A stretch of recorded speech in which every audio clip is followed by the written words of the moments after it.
Alright guys, take two. We got a different battery with a real XT30 or XT60 connection on it as opposed to that SY60 or whatever that was. We got the jumper and we're going to be using DR1 with the OTG setup cell phone inside. Got a little bit of wind. I just had a brush toy grate out here which handled. This is going to have no issues with the wind. Wish me luck. Hopefully this thing don't drop. And here we go, guys. Again, we don't want this to drop. Yesterday it dropped twice. I was lucky I found it because, again, I don't think there's a beeper on here.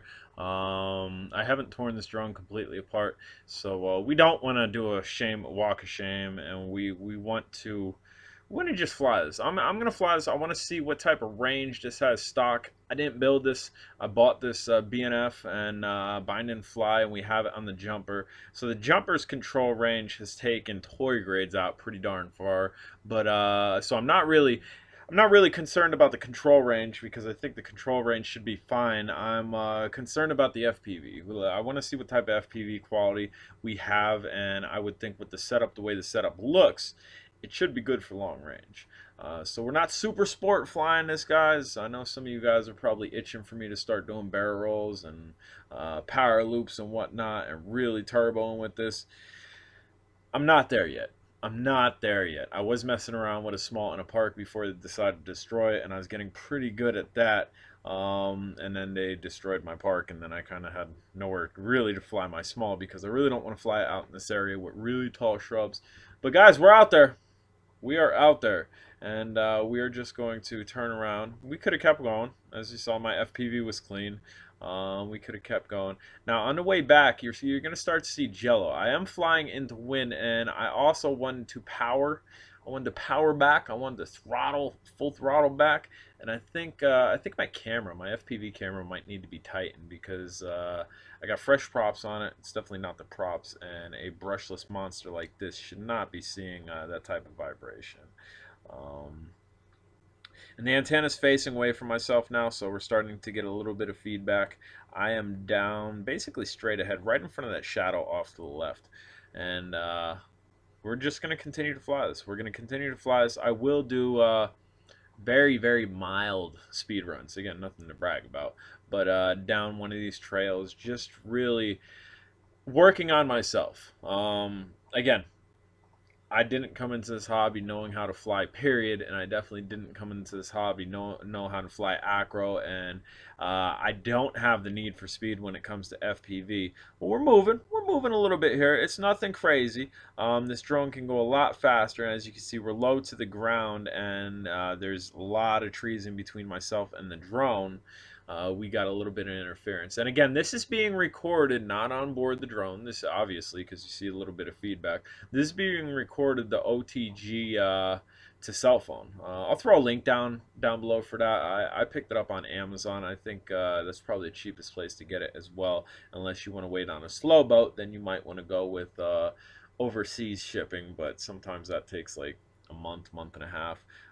Small stuff like that I want to get immediately. I kind of like going through Amazon because bam, 2-day prime and I got it. And again, here's a little bit quicker, And again, I'm not going full throttle, and you see that feedback right there. That's also my bad corner. That's my bad corner there. I've had odd things happen on that corner. There is large power supplies just to the right of it. So that might be affecting it as well. But all in all, guys, it's not dropping. So yesterday was definitely the battery that I was using, an SY60 that actually came with the drone. So either the guy knew he gave me a garbage battery, or constantly had this thing falling out of the sky and did not know why, or I don't know.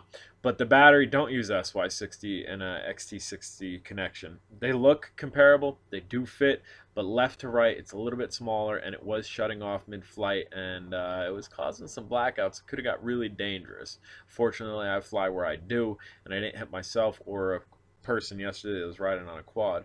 But this is fun. This is good money. I definitely gotta set up a beeper on this so I know exactly how long I can fly this, because I ended up stopping this flight probably a little bit prematurely, but it was fun. It was really fun, and I'm pretty sure I have this in horizon mode. I haven't thrown this back in beta flight to see what mode that I have it in, but I'm pretty sure it's not stab mode. I'm pretty sure it's horizon mode, so I could probably do some flips there, and it'd probably recover and go into self-stabilization. But we're just cruising. We're cruising. I'm getting a feel for this drone.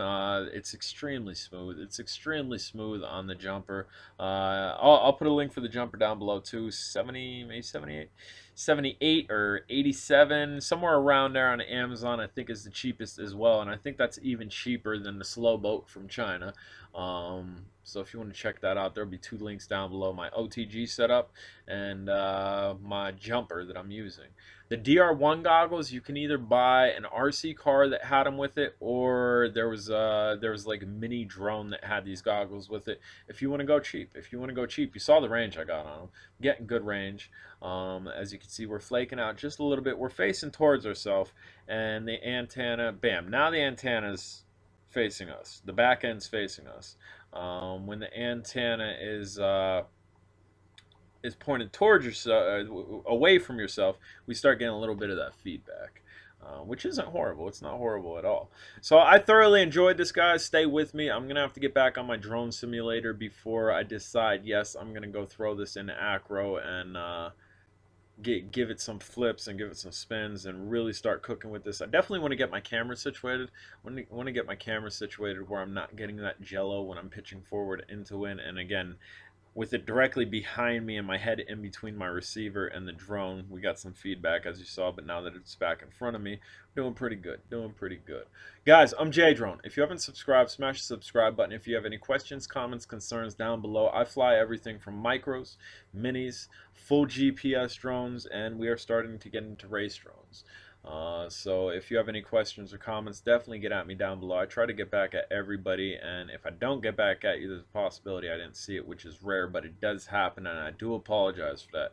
Drone Days on Facebook. If you mess around on Facebook and you like drones and you're not a part of Drone Days on Facebook, 3 links. That'll be the 3rd link down below. Join up. It is the best group on Facebook. It is worldwide. You could post your drones, post your questions, and we'll definitely be able to get at you and help you out.